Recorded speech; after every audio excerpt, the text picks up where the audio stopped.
This is the PA Startup Podcast, episode number 23.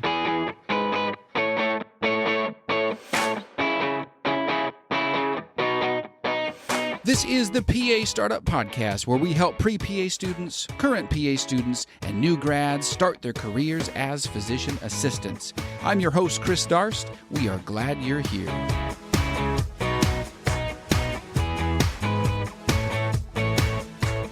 Hey guys, welcome to yet another episode of the PA Startup Podcast. This is episode number 22, and today we're talking with my good friend Zach. And Zach, I thank him so much for being willing to come onto the show and talk about this. This is something that a lot of people deal with, but Zach applied to PA school and he didn't get in. And a lot of emails come to me and a lot of questions in person come to me. What happens when I don't get in? What should I do?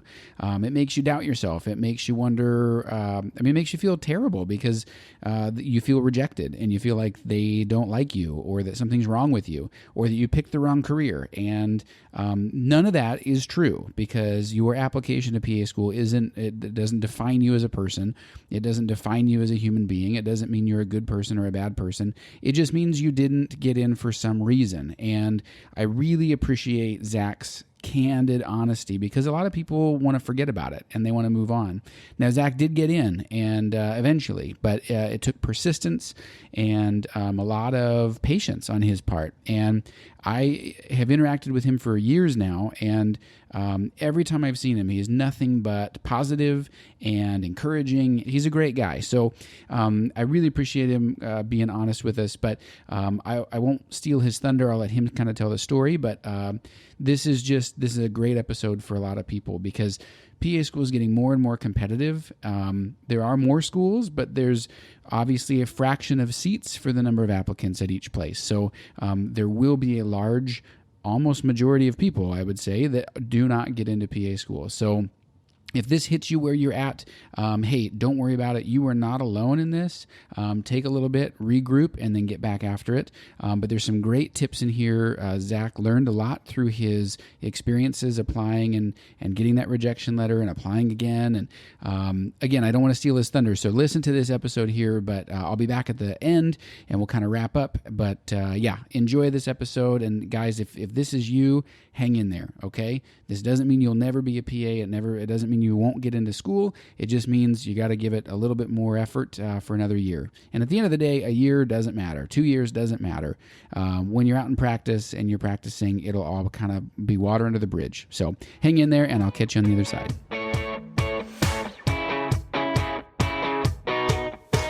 All right, Zach, welcome to the podcast. Thank you. Appreciate it. And this is your first podcast you've ever been on. Is that correct? First podcast. Never done anything like this before, so it's pretty interesting. Is it weird? It is a little weird, but I've never been the one to talk on the spot like this. But yeah, that's right. Well, thanks for doing it. I appreciate it.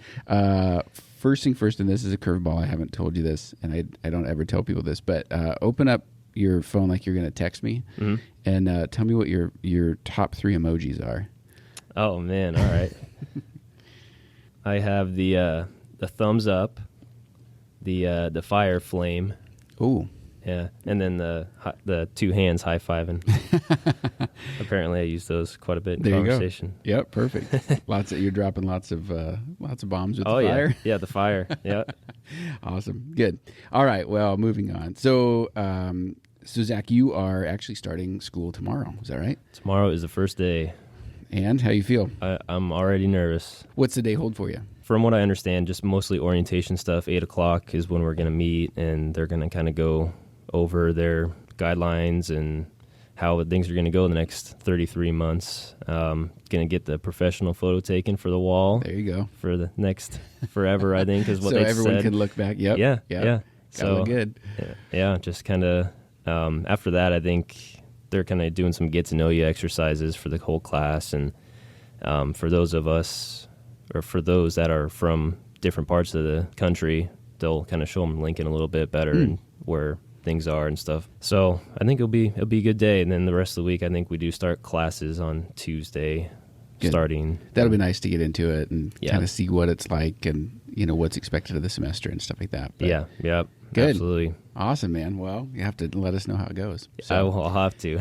So we've talked for months, maybe even over a year, about kind of your desire to go to PA school and stuff. It's here, which is cool. But what drew you to the profession? Why'd you decide PA over some other kind of healthcare profession? Absolutely, yeah. So my freshman year in high school, I kind of had the itch to kind of figure out what I wanted to do professionally. I mean, my mom has been in the medical field for over 30 years, and having been around her in their office and around the other professionals, it's hard to know when you're that young, but I kind of liked it still. By my senior year in high school, I was taking anatomy and phys and really liked that content and everything. It really had me interested and wanted to learn more. So that's when I kind of first started shadowing healthcare professionals and, your athletic trainers, your physical therapists, PAs, MDs, whatever. And then kind of went into college knowing I wanted to do something medical, still didn't know what. But my senior year cross country, I was running and I got injured. I went through the whole physical therapy routine. That went to getting some bone scans done, had seen other professionals in the medical field. So I had kind of started to see kind of how it was looking in the medical field, and I really liked it. So through college, I took my classes, did some more shadowing, and I experienced some pharmacy tech. I was a pharmacy tech through my couple years of undergrad, kind of ruled out pharmacy, the chemistry side of stuff. That wasn't for me personally, so I kind of ruled that out. Okay. But I still was in anatomy and phys and took all my biology courses, and as I started shadowing more PAs, the connection just kind of clicked. It was right there. The between the job and the personality of the most of the PAs that I've talked to is spot on for what I could see myself doing and what I know I'm going to be good at. So. Yeah, good. What's your mom do in the healthcare profession? She's a medical assistant in Lincoln, okay. So she's kind of just been there for a very long time, 30 years, like I said, doing. That's great. Yeah, doing her thing there. So cool, good. Well, yeah, that's good. I always like when people like the profession based on like personalities of people they've met, responsibilities, where it's not like a guess. You've tailored it to this, which is cool. So, absolutely, yep. Good. And we met because you work at the hospital that I work at. Yeah. Did that impact anything, or had you already decided kind of when you got that job that you wanted to go to PA school? So PA was definitely what I wanted to do when I started here. I told them that when I first started, I started in the cardiac cath lab here. I graduated my senior year at Doane, is where I went to undergrad, and I knew I wanted to do PA school. I was going to apply. But I wanted to take a year off and get more experience. I kind of felt that part of my professional resume was lacking. I didn't really know how things were going on in the hospital. And some people go into grad school right away, and that's totally fine. That's I've seen many people do well that way too. But personally, I kind of wanted to see the other side of stuff. So I started working here, honestly, under the assumption that I would be here for a year, two maybe, and then as the process went along, we'll talk about that later. I kind of, it could just kind of dragged out. I didn't get accepted right away. I was working here, which is fine. But I ended up working here for 3 years, and I take away a lot from working here. I mean, it's just been more than helpful between the people and then just the experience in general. I've seen so much and learned way more than I thought I would have working here, which is great. Yeah, I think you're right. There are people that do go, from undergrad right into PA school, and maybe they worked part-time or something while they're in college, but something about working full-time really gives you a good understanding of what you're getting into. And I think, not that you can't be a good provider without that, but I would encourage a lot of people to do that, because my job as a phlebotomist, it exposed me to all different areas, just much like yours, taking people to and from cath lab and all kinds of stuff. You're exposed to a lot of different areas, and so then you can draw on that when you're a PA. Even if you're in a clinic setting, you're not in a hospital setting, you can kind of help patients understand what they're going to experience and what the flow is, and man, it's all good. Oh, so, yeah, 100%. Yeah. Can't agree with you more on that. Yeah. Well, let's jump into the what you touched on. So you applied to school and then didn't get in. At the time that we record this, which is August, interviews are starting. So there's going to be a large set of people that aren't getting in this year.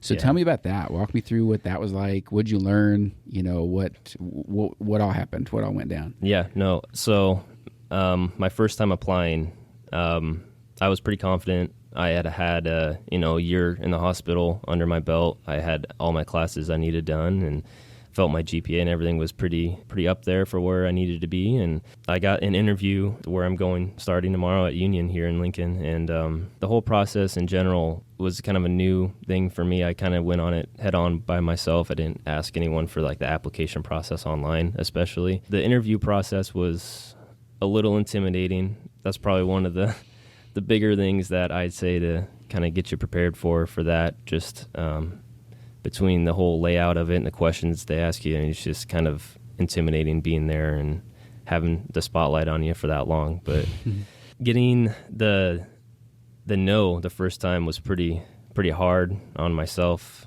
I have never been one to come up short academically or in my professional endeavors. That was hard to kind of recoup from that, and I kind of sought online to see kind of how people dealt with it and what they readjusted for the next year. Mm-hmm. But yeah, personally, that was just kind of hard to get back from that. I mean, you kind of start to second guess yourself as maybe the whole path is wrong. Yeah, right. Yeah, maybe this isn't what I'm supposed to be doing at all. Yeah, maybe something else is meant for me. But I, those thoughts will go through your head. I kind of wrote those off pretty quickly and kind of got back to it. And the best thing I took away from it was it's obviously what I wanted to do since I'm going back to it. Mm-hmm. I'm trying harder this next time. I know what to expect this next time around. And from what I could see the second time that I went in there, persistence was definitely appreciated. Good. Through them. So, was it a surprise when you didn't get accepted? I mean, did you feel like everything had gone well, or did you leave the interview going like, oof, that was rough? Right. No, the interview actually did not go as I had planned. I mean, everything was for the most part okay, but when you're on the spot like that, I'm one to kind of freeze up on some questions that I obviously know the answer to, or I can answer normally in any other circumstances. But what kind of questions? What do they ask you that throw you off? So I think the one that I remember that kind of threw me off was they asked, like, name a time that you stood up for something in your life that you kind of got ridiculed for or something. And at the time, oh man, how am I supposed to pick one circumstance from my life so far, my experiences that I can say? And I don't know, just a couple kind of along those same lines kind of threw me off. The ones that I kind of really needed to think about. Yeah, where it's hard to like bring it up like on the spot. Yeah, but yeah. If you 10 minutes later, you're like, oh, I should have said that. Oh, exactly. I walk into the car like, oh, I know what I would have said for that for sure. Yeah. But yeah. So, I mean, it's good to just kind of have those prepared, those kind of questions in the back of your head. But yeah, I mean, the whole process went okay for the most part. It is just competitive, as most applicants know going in. So you got a letter, I assume, that said, thanks, but, didn't make the cut. Right. How long did you wait, you think, before you were like, no, this is what I want, I'm going to try again? Right. Yeah. So actually that first time I got denied, I went in for an exit interview. So I did schedule an appointment to go in and talk to him afterwards to say, not exactly what I did wrong, but what I can do for next time. And, as I don't know how many people do that, but I think it's important to see if you can. Definitely. They didn't honestly have that much to give me in terms of, what I can do. They said to shadow a little bit more, try to get more experience in, which is I was already doing. I was working full time in the hospital. Mm-hmm. And so I did what I could. I shadowed a little bit more, and then I just kept working, and I finished up a couple online classes that I was doing for their particular program. They just said, everything here looks pretty good. It's just so competitive. We get so many applicants in, and, that was the most discouraging part of it, because it's just like, well, I'm doing everything I can. I have everything. You here. checked all the boxes. Checked all the boxes, did everything I was asked to, and I'm short. Yeah. So. Oh man, I interviewed a program director. It was episode 18. The program director at Mayo Clinic, and he was actually my program director, but then he's moved on a couple places. But one of the things he said, which is exactly what you did, which was if you get the rejection letter, schedule an appointment, go in, and ask, what was it that I did wrong? Because if they say do this, this, and this, and you come back around the next year, how can they say no? Because you did what they told you to do, which good for you. I mean, that your persistence, you're exactly right, paid off, I think, in this case. Right, yeah. And so, yeah, I mean, that leads into the next time around where I interviewed the second time, went through the whole process, and I got the letter for my second time around saying I was waitlisted. Oh man. So I didn't even get in the second time. So I don't know how the process goes for a lot of people. I know that I've heard, many people have gone through the process and said, yeah, I mean, this took me 4 or 5 times to get in. And I've heard people, oh, I got in the first time. Right. So, I mean, I've been in the middle a little bit. My second time I got waitlisted, and I was just waiting for those few months to praying that I got, someone kind of let that spot open for me. Yeah. But, and it didn't happen again. So oh man, you're closer, but yeah, I mean, you could taste it, but yeah. Which it was at least somewhat, rewarding to know that, at least I'm a step up from where I was last year. I guess if I had to take something away from it, I know that I'm up further on the list. I'm not completely just shut out again. Right. This isn't a no. It's just a, wait your turn kind of a deal. So yeah, finally, I mean, I just kept working again. Good. And I kind of had it in my head, this next year around, I mean, I don't know what I'm going to do if I don't get in again. Like, this has been 3 years in the making, applying and taking all this time, paying all the same fees and going through the same process for 3 times. I'm doing everything I can. And if I don't get in this next time, what am I going to do? Sure. But the third time, this is a charm for me. I did the whole process, did the whole thing again, and no wait list, just you got in, and I was pretty pumped about that. But yeah. Good. Yeah, that's rough. You're inching closer and closer. It paid off in the end, so your persistence definitely was key. What would you tell yourself, if you could go back to the original time? Is it more preparation for the interview? Was it a stronger essay? Was it better letters, more experience? What do you think you would tell yourself back then? Yeah, that's a good question. Mostly, the interview questions that they asked, I pretty much knew what they were going to ask ahead of time. The second and third times around, after my first interview, not assuming that I want to get in, but if the circumstances came that I wasn't getting in, I did write down all those questions they asked me so I could be prepared for the next year if I needed to do it again. Mm-hmm. That was very helpful to have those to go back on and look at, to look more prepared for the interview. It's kind of hard to know what they're going to ask you at different schools, but those main questions obviously are good to go over. The interview probably is going to be the most intimidating, hardest part of the whole process, at least from my experience. That is the one thing I feel like I would go back and focus a little more time and practice some mock interviews and stuff with some just family or other PA. Yeah, for sure. Students. Were you able to do that? Were you able to sit down with anybody and just say, okay, take me through these questions? Help me with my body language, or help me with my answers, or something like that. Were you able to do that? I did. I got in contact with a PA from my mom's office, and he kind of helped me with kind of going over the questions. I sat down and we talked, and then I did over the phone with him as well, just kind of talking through how I would answer some questions. And all that's fine. It's just when you get down there in front of the board people and they're asking these questions, and it's hard not to show you're a little nervous. I think they expect that, though, so it's just best to just take a deep breath and answer them in which best way you can. Yeah, it's scary because I've been on the other side of the table where I'm asking the questions, and there is a difference between people that come in that you can tell are just scared to death and just so nervous, and then there's other people that come in and they're relaxed, and their answers could be identical, but you remember the people that are relaxed. I don't know if it's a confidence thing or what, but it's so hard to say like, oh, I'm not gonna worry about this. It's your interview. Like, you finally got this interview that you've been working for, and now you go in, and for you, it's the second time, it's the third time. Like, the stakes are getting higher and higher. It's like taking a test. If it's the last thing that you're going to do, and if you fail, you're fired, or you can't work. Like, there's going to be some anxiety there for sure. Did you do anything to kind of cope with that, or was it just you knew what was coming and it was a little bit easier to kind of think through? Oh yeah, the second and third times around for sure. I knew it was coming. I was a little more relaxed. I think they could probably tell that.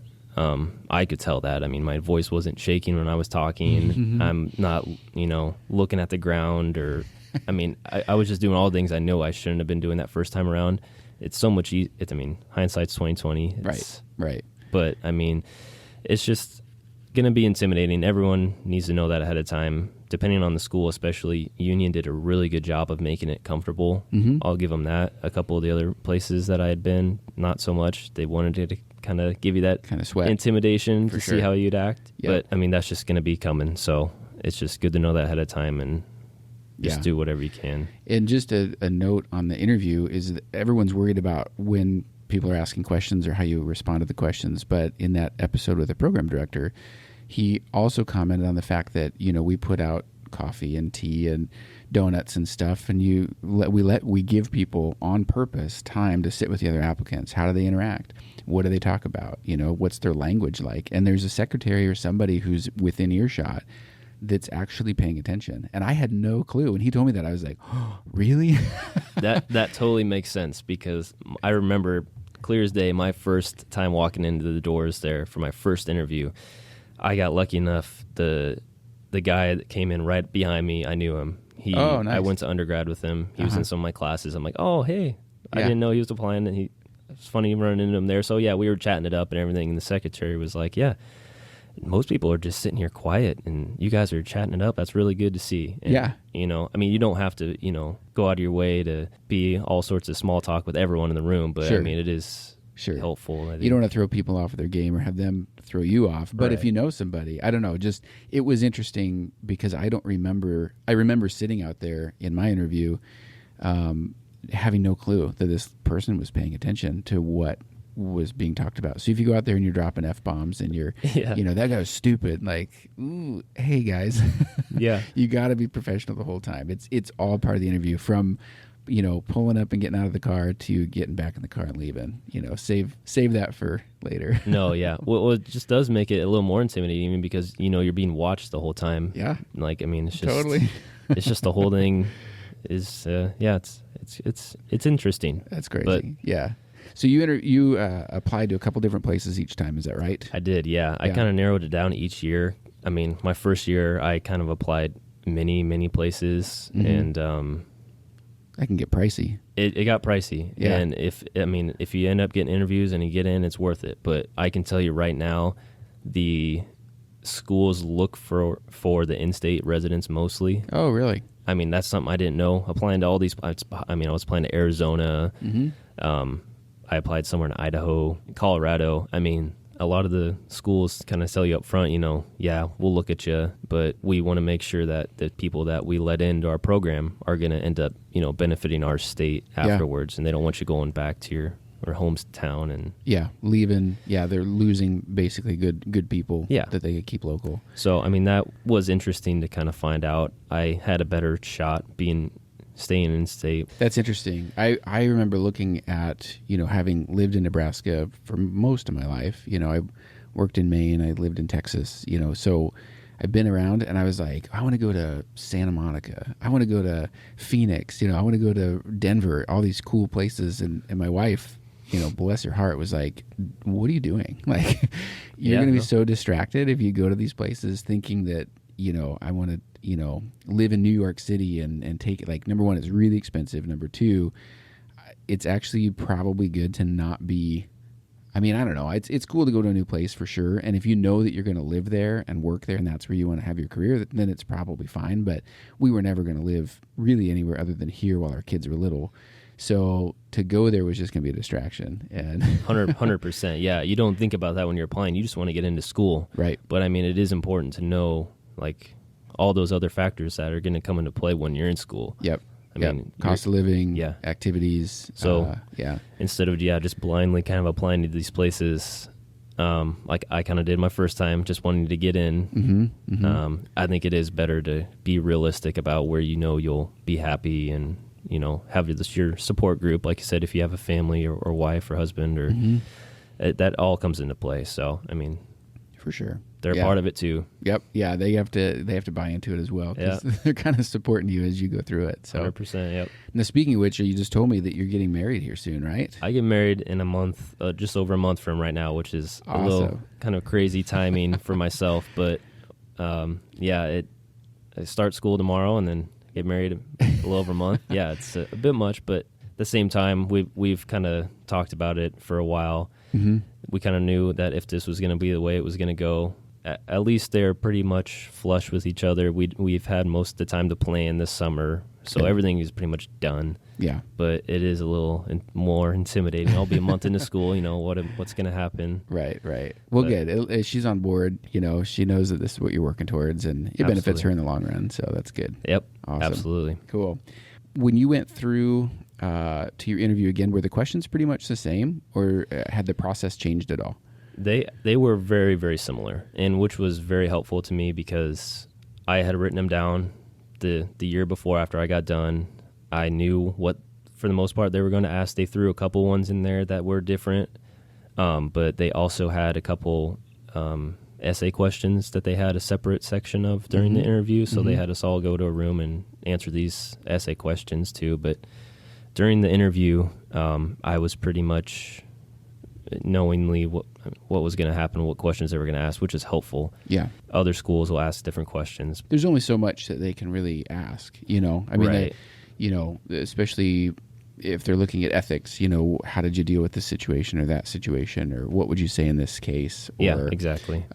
Sometimes though, there's like, who was it? Was it Google that used to have those weird job interview questions that were like, why are manhole covers round? Or how do they get the candy coating on an M&M? Like these super random questions. Absolutely, yeah. I don't know anybody that does that, but those are, I think the point that everyone should know is if it's an off the wall question like that, they're not looking for the answer. They're looking for how you deal with it. Like yeah, absolutely. What your thought process is to get to that answer. Yeah, I can say that I was not expecting this last interview. Just the very last question, I think it was kind of more of a joke question, but of course the gentleman asked me the standard, if you could be an animal, which one would it be? Oh, no. I did not know that was coming. So, no. I mean, out of 100 times, I would never have guessed he would ask me that, just even as a kind of a joke on the way out question. But of course I had to come up with something. So what'd you say? I mean, it caught me so off guard. I think I said the normal, like, oh yeah, I'd be a lion, they're large and in charge, and I don't know, something dumb like that. It wasn't very good. I'd be like, I'd probably be a sloth, man. They sleep like 22 hours a day. And oh, there's the standard right there. Yeah. Yeah, that's right. I don't know, because you're kind of in trouble. Like if you're like, I'd be like a rattlesnake, like, ooh, that's too aggressive. Or I want to be a hippo. Like, oh, that's kind of lazy. Yeah, no, I was not expecting it, so I don't think. I think a lion's a safe answer. I think that's kind of what it was. It was safe. Good, but whatever. Good, I like it. Wasn't expecting it though, so I guess you'll be prepared for everything. Yeah, that's right. Now tell me about the essay, because that's kind of a newer thing. What types of things? I mean, could you choose from a list of them, or did everyone have to answer the same question? And what did you think of it? So yeah, there were 3 questions, and actually they did it the first 2 years, and then they didn't do it the last year. So really? I don't know why I think maybe it just went too far into it took too long to evaluate, how many people they interviewed, like 3. Yeah. No, not 300, like 100 people though. Right. To answer all these questions, and they ended up kind of being probably pretty similar, but they gave you like 45 minutes to answer all 3. They were the same 3 questions the 2 years that I went. Okay. So I wrote those down too, and kind of had better answers the next time, but I think one of them was a small town physician's looking for a nurse practitioner or a PA to add to his group, and kind of to explain why you, as a newly graduated PA, would be better for that role than the nurse practitioner or something like that. Interesting. So I kind of just remember that one, and then they're kind of trying to just gauge something differently than what they would have asked you in your interview, just to see how you'd answer it on paper too. Well, and it gives you an opportunity to share, what you know about the profession, how they differ. Right. Tell me about the application process, like the CASPA cycle and stuff like that. What did you learn as you had gone through it? What surprised you? What were you better prepared for kind of as you went through it a couple times? Right. So the very first time you go through CASPA, you're going to need to, I think the portal opens in late April or May. You're going to want to start right away from what I kind of learned and took from it. The first time through, it's going to ask you all those little detailed questions, where you're from, your family, everything. Like, that's just going to take some time to go through. But from the whole process of it, you're going to have to apply your transcripts through there. You're going to have to ask for your letters of recommendation. Depending on who you ask, it may take a while for them to do it, or it may take you a while, in my case, a couple of people to ask them. Mm-hmm. So the whole thing just is good to get a jump on right away. The essay portion of the application took me way longer than I thought it was going to. It's hard to talk about yourself for that long and how you kind of, got into the profession and why you want to do it. I mean, that's such a broad question. So many of us have different reasons for wanting to do this. I've seen people take a couple different approaches to it, go the heartfelt route of, this life-changing experience, made up my mind to do this, and other people kind of like I found for myself gradually kind of sought the profession out after a while of being around it and kind of figuring out that's what would be best. So obviously the life-changing experience is the more interesting of stories that will catch the reader's eye. But if you don't have that crazy, experience story like myself, I mean, it's just good to kind of catch their attention another way. Mm-hmm. Yeah, I think it's probably equally impactful if you can say, this is absolutely what I want to do. I mean, that's kind of what the admissions committee is looking for. They want people who are devoted, that aren't like, oh, I didn't get into med school, I want to go to PA school. Or, right. They don't want to be the second place. They want to be kind of the number one pick. So if you can write about that gradual process in a way that catches their attention right up front, even without like, I lost my leg in, war. Right. That sounds cool. But I think it's equally important to say, like, I know without a doubt that this is a profession for me, and here's why. And that might be that I was a pharmacy tech and it was a nightmare. Like, I didn't get to talk to people, and I didn't get to, have as wide of an understanding of disease process or whatever it might be. I think I don't sell yourself short, because I think it is good to be able to just show, like, hey, I know this is right, and it's not a gamble to let me into school. You want me in your class. So absolutely, and obviously, if you get the right letters of recommendation, they'll say the exact same thing too. So all that comes into play. It all comes together in your application. But a lot of the schools have different deadlines as well. So you're going to want to submit your application, well before their last day of the deadline. Mm-hmm. I mean, I think 6 weeks is a good time frame to try to submit it before that last day. I kind of found that it took a while for them to get through the application, verify it.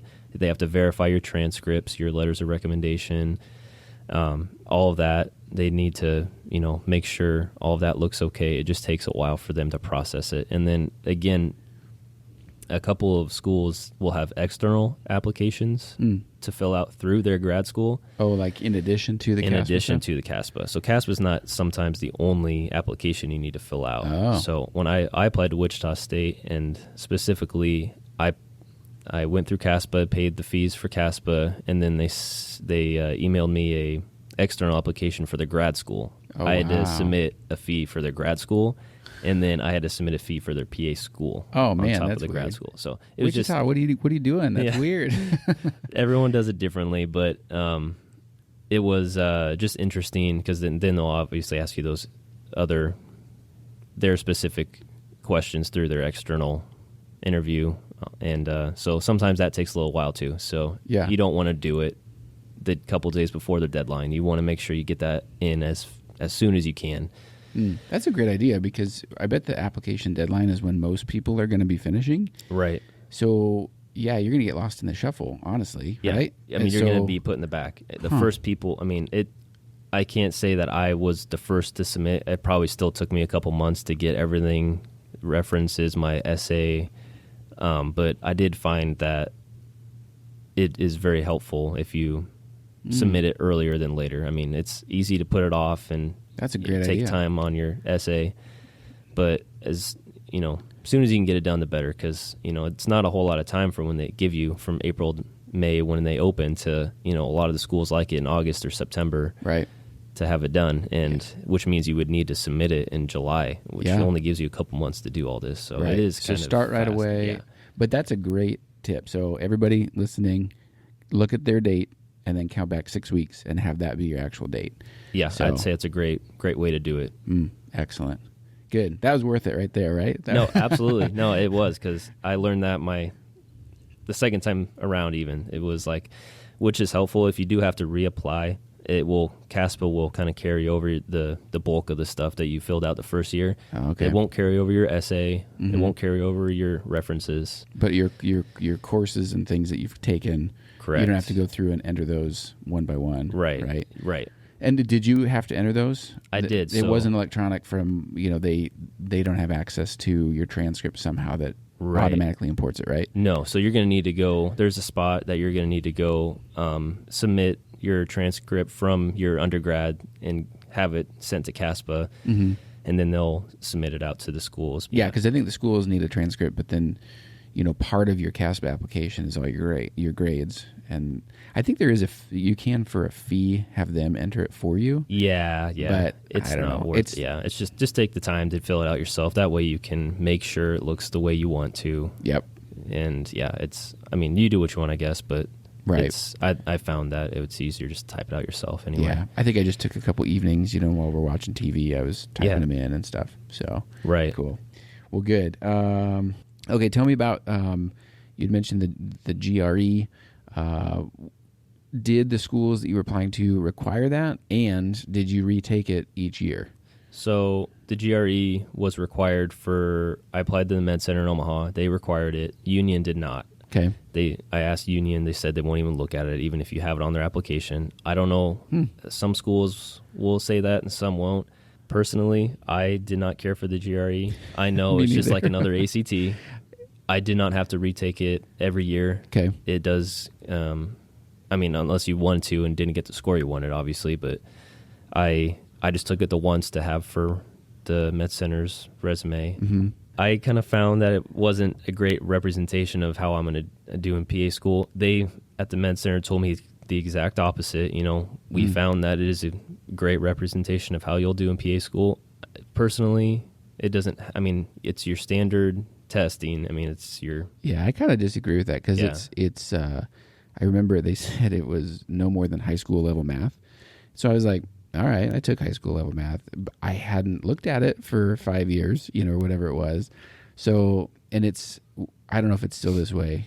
Maybe my memory's cloudy, but they ask you, the first question they ask you, 50% of people get it right, 50% get wrong. And if you get it wrong, they give you an easier question.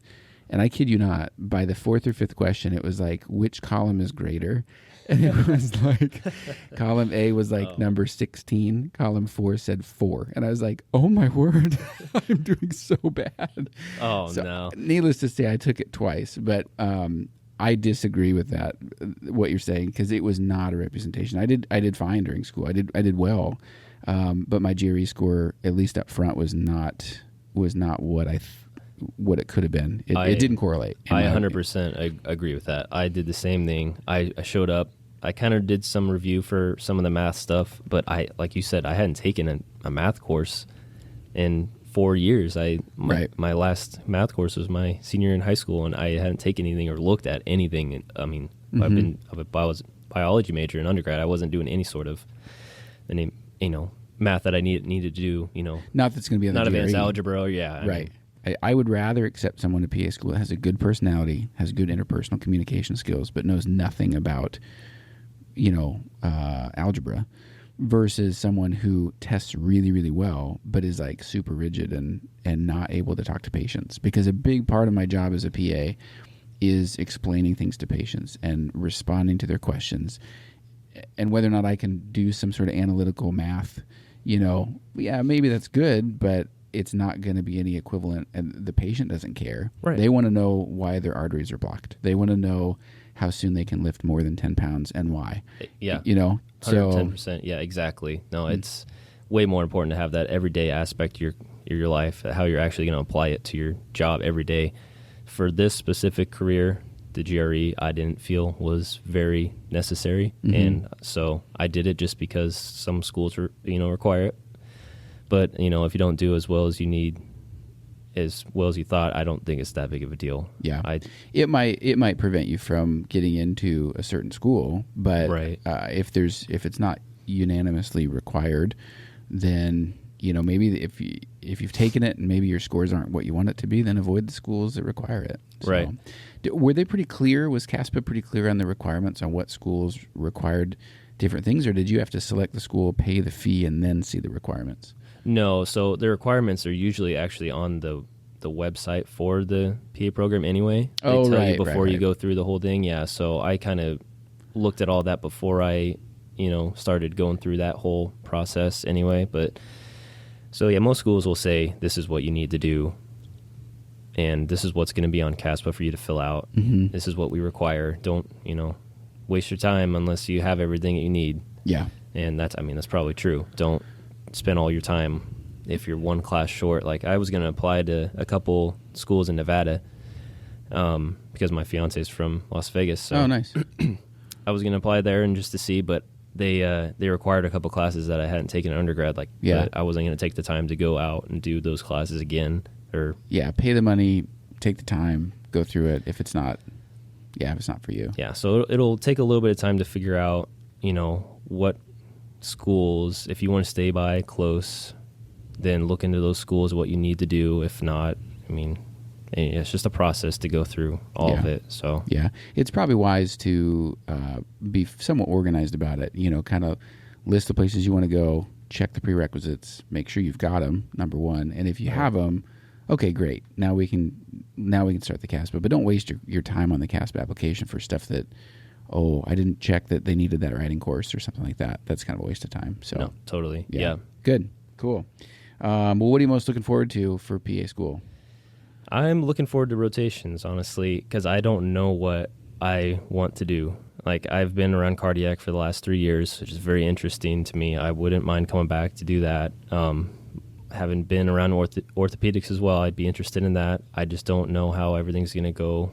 So I'm a little nervous about the unknown of that, but I'm excited to kind of figure out what I want to, specialize in, and I'm looking forward to that part of it.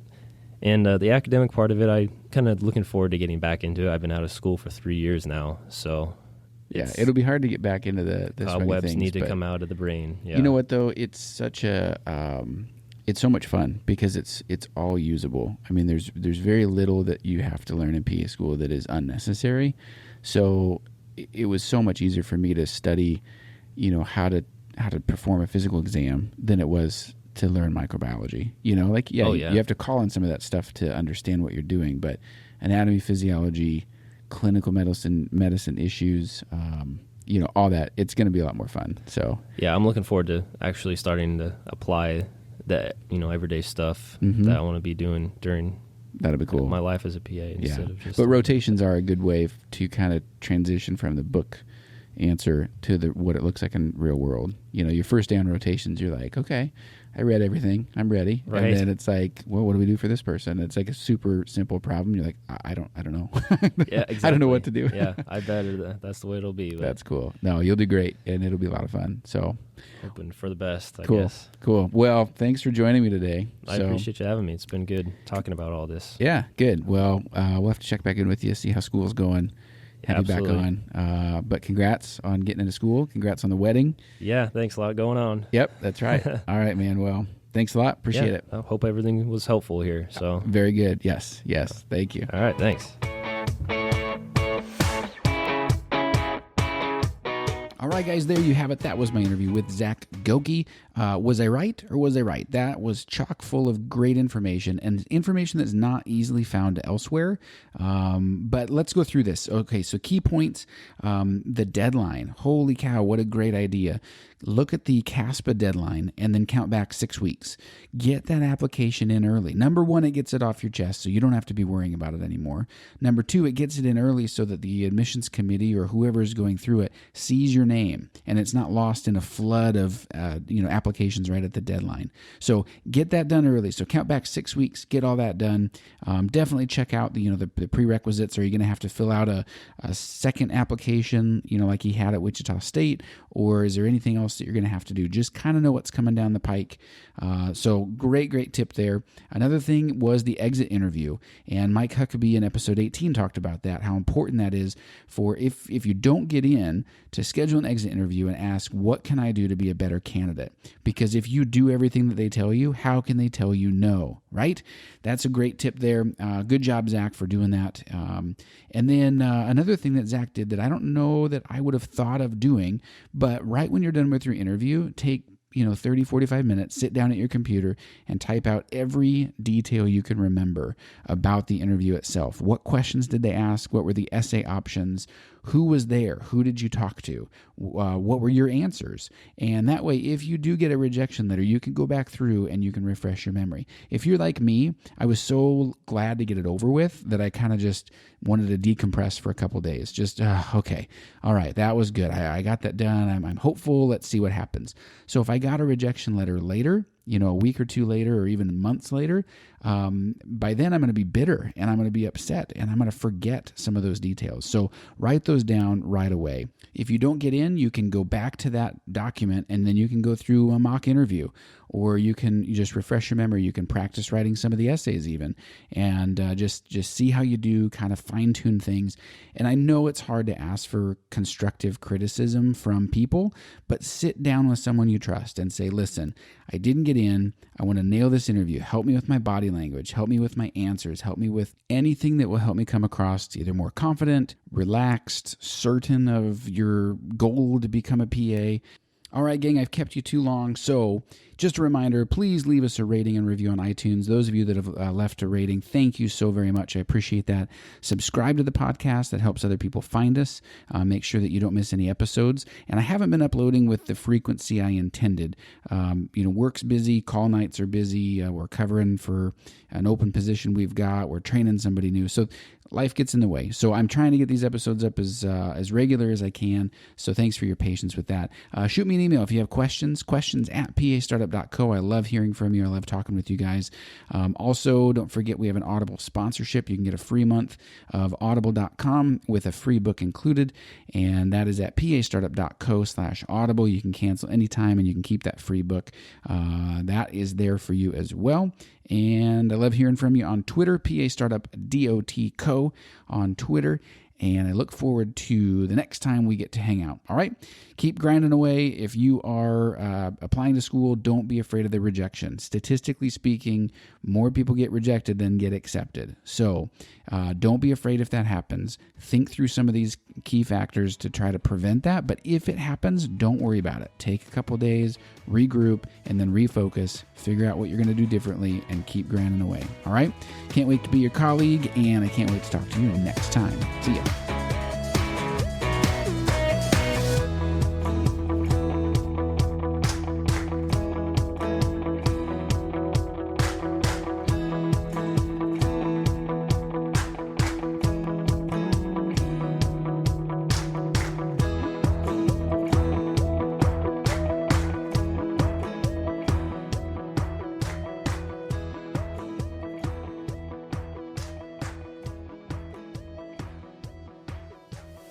You will never believe this. My dog has C. diff colitis, which if you are in school, look that one up. That's a lot of fun.